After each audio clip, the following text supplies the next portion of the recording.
ने एक योगी का भेष बनाया और मैया यशोदा के द्वार पर गोकुल में नंद भवन के बाहर पहुंचकर आवाज लगाई और भगवान शिव शंभू ने कहा, अलख निरंजन कहाँ हो प्रभु। अब भगवान भोलेनाथ भजन गाने लगे। मैया यशोदा उस समय श्री श्याम सुंदर बाल गोपाल श्री कृष्ण का श्रृंगार कर रही थी। वह अपने प्यारे कृष्ण को प्यार करने में इतना मग्न थी कि बाहर खड़े योगी की आवाज उन्हें सुनाई नहीं पड़ी।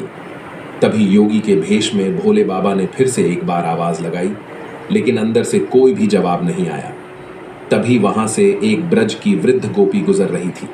अचानक से उस गोपी की नजर उस योगी सन्यासी पर गई।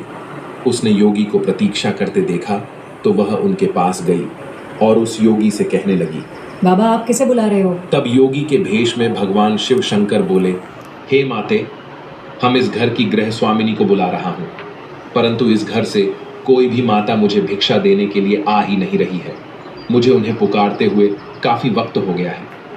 अब उस गोपी ने पूछा, बाबा आपको भिक्षा चाहिए? तब शिव शंकर बोले, हाँ माँ, मुझे भिक्षा चाहिए। तब गोपी बोली, बाबा, लेकिन यहाँ तो मुझे कोई नहीं दिख रहा है। आप मेरे घर चलो, वहाँ मैं आपको भिक्षा दे दूंगी। आप मुझसे जो मांगोगे मैं उसे दे दूंगी, अगर मेरे पास हुआ तो। तब भगवान भोलेनाथ ने कहा, माता, मैं जहाँ पर जाता हूँ यदि उस द्वार से कुछ मिले तो अच्छा, नहीं तो किसी और द्वार पर मैं नहीं जाता। तब गोपी कहने लगी, तो महाराज फिर तो आज आप भूखे ही रह जाओगे। भोले बाबा बोले, जैसी प्रभु की इच्छा। तब गोपी कहने लगी, नहीं बाबा, हमारे गांव से कोई ऐसे भूखा जाए, यह तो सारे गोकुल के लिए लज्जा की बात है।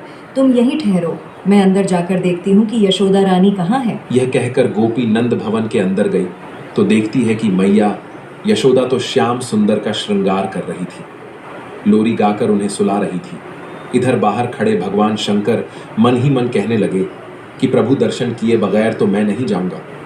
गोपी अंदर जाकर मैया यशोदा से कहती है, यशोदा रानी कहाँ हो? तब मैया यशोदा कहती हैं, आओ काकी, क्या बात है? तब गोपी कहने लगी, यशोदा रानी, तुम्हारे द्वार पर एक योगी कब से भिक्षा के लिए खड़ा है, तुमने उसकी आवाज़ नहीं सुनी? तब मैया यशोदा बोली, नहीं तो मुझे तो कोई आवाज़ नहीं आई। तब गोपी कहने लगी, अरे जल्दी से उसे भिक्षा दे दो, वह तो कोई बड़ा महात्मा लगता है। तब मैया यशोदा बोली, ठीक है, अगर तुम ऐसा कह रही हो तो मैं उसे कुछ दे देती हूँ जाके। तब गोपी कहने लगी कि ऐसा योगी तो मैंने कभी नहीं देखा, उसके मुख को देखकर तो आँख ही नहीं टिकती। तब मैया यशोदा कहने लगी, ऐसा क्या है उस योगी में? तब वह गोपी बोली, अरे इतना तेज है उसकी ललाट पर जैसे सूर्य का तेज होता है, और देखो कितना बड़ा नियम है उसका कि वह जिस द्वार पर भिक्षा के लिए खड़ा हो जाता है बस वहीं से भिक्षा लेता है, और भिक्षा न मिलने पर भूखे पेट ही लौट जाता है। तब मैया यशोदा कहने लगी, अरे काकी, आपकी बातों को सुनकर मैं तो दक्षिणा देना भूल ही गई, अभी लेकर आती हूँ।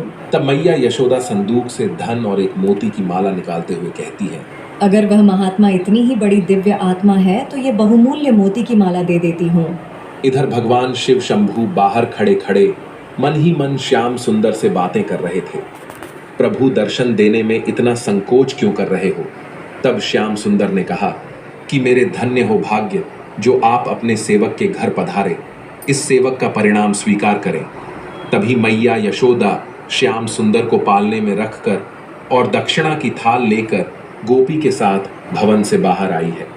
वहां योगी भेष में शिव शंभू प्रतीक्षा कर रहे थे। मैया यशोदा योगी रूप शिव शंभू को देखकर प्रणाम करते हुए कहती है कि बाबा क्षमा कर दीजिए, विलंब के लिए मैं अपने लल्ला का श्रृंगार कर रही थी। तब योगी के वेश में भगवान शिव शंभू बोले, धन्य हो मैया, जिसे ऐसे दिव्य बालक की सेवा का सौभाग्य प्राप्त हुआ है, मुझे भी उस परम दिव्य शिशु के दर्शन करा दो। तब मैया यशोदा बोली, बाबा मुझे क्षमा कर दो, अभी अभी स्नान कराया है, इस समय मैं उसे बाहर नहीं ला सकती, उसे ठंडी हवा लग जाएगी। तब साधु वेश में भगवान शिव जी ने कहा कि हे माते, मैं तुम्हारे द्वार पर आया हूँ, मेरी इतनी सी विनती स्वीकार नहीं करोगी? तब मैया यशोदा बोली, नहीं होगी बाबा, मैं अपने लल्ला को बाहर नहीं ला सकती, आप यह भिक्षा ग्रहण कीजिए और मुझे क्षमा कीजिए। तब उस योगी के वेश में भगवान शिव शंभू जी भिक्षा की थाल की ओर देखकर कहते हैं, मैया, ये मोती और धन तो मेरे लिए पत्थर के टुकड़े हैं, ये मेरे किस काम के? मुझे इनकी कोई लोभ कोई चाह नहीं है। अगर आपको चाहिए तो ऐसे हीरे मोती माणिक मुझसे ले लो, पर मुझे तुम्हारे लल्ला के दर्शन करा दो, वही हमारी भिक्षा है। योगी वेश में भगवान शंकर ने अपने कमंडल से हीरे मोती निकालकर मैया यशोदा की भिक्षा की थाल में रख दिए, जिसे देखकर मैया यशोदा और वह गोपी आश्चर्यचकित हो गई और चिंतित होकर गोपी से कहने लगी, मुझे यह साधु कोई मायावी लगता है, तभी तो यह बहकी बहकी बातें कर रहा है। गोपी तो चुपचाप खड़ी यशोदा मैया का करुण चेहरा देख रही थी। फिर मैया यशोदा अपनी आंखों में आंसू भर के उस योगी वेशधारी शिव शंभू से कहती है, देखो बाबा, तुम जैसे कई मायावी इससे भी पहले आ चुके हैं, सभी इसी प्रकार की चिकनी चुपड़ी बातें करते हैं कि तेरा लल्ला तो बड़ा दिव्य बालक है, उसकी दर्शन करा दो, उसे मेरी गोद में दे दो। फिर सब के सब उसका अनिष्ट करने की चेष्टा करते हैं। मेरे लल्ला ने आप सबका क्या बिगाड़ा है जो आप लोग उसके शत्रु बने बैठे हैं। फिर बड़े ही कड़े शब्दों में मैया यशोदा ने कहा, भिक्षा चाहिए तो ले लीजिए, अन्यथा अपने स्थान को पधारिए, मैं अपने लल्ला को तो बाहर नहीं लाऊंगी। योगी भेषधारी शिव शंभू बोले, अरे मैया, ऐसी कठोर मत बनो, बहुत दूर से आया हूँ। लेकिन मैया यशोदा तो फिर बोली, चाहे आप कैलाश पर्वत से आए हो, लेकिन मैं अपने लल्ला को नहीं दिखाऊंगी। अगर तुम कैलाश पर्वत से आए हो तो वही भगवान शिव के दर्शन कर लेते। यहाँ किस काम से आए हो? योगी वेशधारी भगवान शिव शंभू बोले, भोली मैया, भगवान के साक्षात दर्शन करना कोई कठिन काम नहीं है, लेकिन उनके बाल रूप के दर्शन करना बहुत दुर्लभ है। इसलिए दर्शन की लालसा से तुम्हारे द्वार पर आया हूँ। कई युगों के बाद यह दर्शन करने को मिलते हैं, लेकिन मैया यशोदा नहीं मानी। वह बोली, बाबा, मुझे क्षमा करो, मैं अपने लल्ला को तो बाहर नहीं लाऊंगी। मेरे पति की आज्ञा है कि किसी भी अनजान व्यक्ति के सामने अपने लल्ला को मत लाना, चाहे जो हो जाए। मैया थे। तब उन्होंने सोचा कि ऐसे तो काम नहीं चलने वाला। हमारे प्रभु भगवान भोलेनाथ को तो मैया यशोदा अपने लल्ला के दर्शन नहीं करने देगी। तभी उन्होंने देवी पूर्णिमासी को एक गोपी का रूप दिलवाकर उसे उसी स्थान पर भेज दिया जहां पर यह वाद विवाद चल रहा था। पूर्णमासी माँ उनके पास पहुंचकर बोली, अरे यह कोई अनजान व्यक्ति नहीं है यशोदा रानी, मैं इन्हें अच्छी तरह से जानती हूँ। मैंने कहा था ना कि गोकुल में आने से पहले मैं काशी में रहती थी, वहीं मैंने इनके दर्शन किए थे। ये तो सचमुच परम दिव्य शक्ति है, ये तो शक्ति के आदिपति हैं। ऐसा कहकर पूर्णमासी गोपी माँ आंखों में आंसू की धारा लिए भगवान शिव के चरणों में अपना शीश रख देती है और उन्हें प्रणाम करती है और उठकर मैया यशोदा से कहती है, यशोदा, इन्हें लल्ला के दर्शन करा दो, इनका आशीर्वाद पाकर तेरा लल्ला भी बड़ा प्रसन्न हो जाएगा। मैया यशोदा अब स्मृति मुद्रा में पूर्णमासी माँ से कहती है, क्या तुम सच कह रही हो? मैया यशोदा आगे कहती है, लेकिन इनकी वेशभूषा तो देखिए, लंबी लंबी जटाएं, बदन में भभूत, गले में सांपों की माला। लल्ला तो इनको देखकर वैसे ही डर जाएगा ना बाबा, ना मैं तो लल्ला को नहीं लाऊंगी। बेचारी भोली बली मैया को क्या पता था कि उनके द्वार पर स्वयं शिव भगवान पधारे हैं। मैया यशोदा की ऐसी बातें सुनकर पूर्णमासी माँ कहने लगी, नहीं यशोदा रानी, इनके तो दर्शन मात्र से समस्त भय नष्ट हो जाता है, सारी बाधाएं दूर हो जाती हैं। यशोदा, तू इन पर विश्वास कर, मैं तुझे झूठ नहीं कह रही हूँ।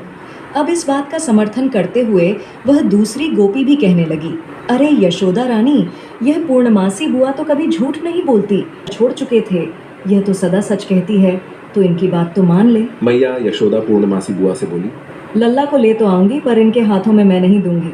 पूर्णमासी माँ बोली, अच्छा ठीक है, लल्ला को लेकर तो आ, लल्ला को दूर से ही आशीर्वाद ले लेना, जा जल्दी जा। फिर मैया यशोदा नंद भवन के अंदर जाती है, को अपनी गोद में उठाकर इस तरह से कहती है, अरे लल्ला चल, तेरे दर्शन के लिए कोई आए हैं। मैया यशोदा श्याम सुंदर को बाहर ले जाती है, जिन्हें देखकर योगी वेशधारी शिव शंभू प्रेम से गदगद हो जाते हैं। श्याम सुंदर के बाल स्वरूप को टकटकी लगाकर निहारने लगते हैं, जैसे पूर्णिमा की रात को चकोर चांद को टकटकी लगाकर निहारता रहता है। उसी तरह वह साधु वेशधारी भगवान शिव भी इस लल्ला को देखकर उसे एकटक देख रहे थे। भगवान शिव शंभू अपने प्रिय श्याम सुंदर के इस बाल रूप को देखकर उन्हें नमस्कार करते हैं और श्याम सुंदर के चेहरे पर भी मधुर मुस्कान आ जाती है। फिर श्याम सुंदर को देखकर वह साधु वेशधारी भगवान भोलेनाथ मैया यशोदा से कहते हैं, मैया, यदि तुम्हारी आज्ञा हो तो मैं इनके चरणों में अपना मस्तक रख सकता हूँ, क्या तब मैया यशोदा कहती है कि नहीं नहीं, मैं मेरे लल्ला को किसी को छूने नहीं दूंगी। फिर पूर्णमासी बुआ योगी वेशधारी शिव शंभू से कहती है, पहले अपनी चरणदास तो दीजिए। ऐसा कर पूर्णमासी माँ शिव शंभू के चरण को लेकर श्याम सुंदर की ललाट पर लगा देती है। शिव शंभू के चरणदास श्याम सुंदर की ललाट में पड़ने से श्याम सुंदर मन ही मन भगवान शिव शंभू से कहते हैं, प्रभु बहुत बहुत धन्यवाद। भगवान शिव श्याम और उनकी मैया के बीच का प्यार देखकर कहते हैं कि ये कहाँ का न्याय है स्वामी। हम इतनी दूर से आए हैं आपके बाल स्वरूप का दर्शन करने और आपको आलिंगन भी नहीं कर सके। जिनके श्री चरणों से निकली पवित्र गंगा को हम अपने शीश पर धारण करते हैं, उन श्री चरणों को एक बार तो छू लेने देते। फिर भगवान शिव अपने शरीर के एक अदृश्य प्रतिबिंब से श्री श्याम सुंदर के चरणों का स्पर्श करते हैं और उनकी स्तुति पुरुष सूक्त से करते हैं, जो भगवान श्री श्याम सुंदर को बहुत प्रिय है। इसके बाद योगी वेशधारी भगवान शिव शंभू मैया यशोदा से कहते हैं कि इस युग में यह तेरा लल्ला मेरे नैना भाई, रे निहाल प्रमुख लाल की प्यासी अखियां कोई निहाल निर्मुख लाल। अब माता यशोदा कहती है कि योगी बाबा अब तो भिक्षा ले लो। तब भगवान शिव कहते हैं कि अपने हीरे मोती यह पत्थर आप ही रख लो, यह मेरे किस काम के। मैं तो माला माल हो गया, तेरे लाल का दर्शन करके यही मेरी भिक्षा थी। और ऐसा कह कर योगी वेशधारी शिव शंभू वहां से अंतर्ध्यान हो जाते हैं। ऐसा अनुपम दृश्य देखकर स्वर्ग लोक से सभी देवी देवता प्रसन्न होकर पुष्पों की वर्षा करने लगते हैं। जन दर्शन की इस कथा को जो कोई भी सुनता है, उसे भगवान श्री कृष्ण के बाल रूप के दर्शन करने का सौभाग्य प्राप्त होता है और पुण्य फल भी प्राप्त होता है। बोलो श्री कृष्ण भगवान की जय हो। जय श्री कृष्ण। राधे राधे।